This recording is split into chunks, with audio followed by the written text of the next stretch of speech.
হাদিসের মধ্যে এসেছে ডান কাত হয়ে ডান হাত ডান গালের নিচে থাকবে এবং দু পা একটু বাঁকা থাকবে, হাঁটু একটু বাঁকা থাকবে, বাম হাত বাম রানের উপরে থাকবে।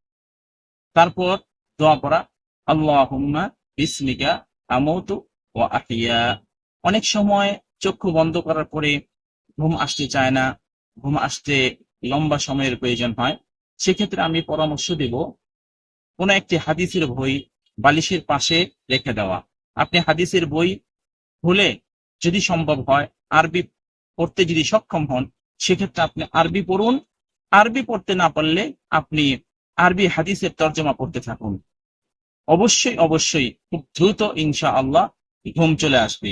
যারা বলেন যে আমাকে ঔষধ সেবন করতে হয় ঘুমের জন্য, আমি তাদের জন্য এই পরামর্শটি দিয়ে থাকবো যে হয়তো আপনি কোনো একটি হাদিসের বই নেবেন অথবা কোরআনুল কারীমের কোনো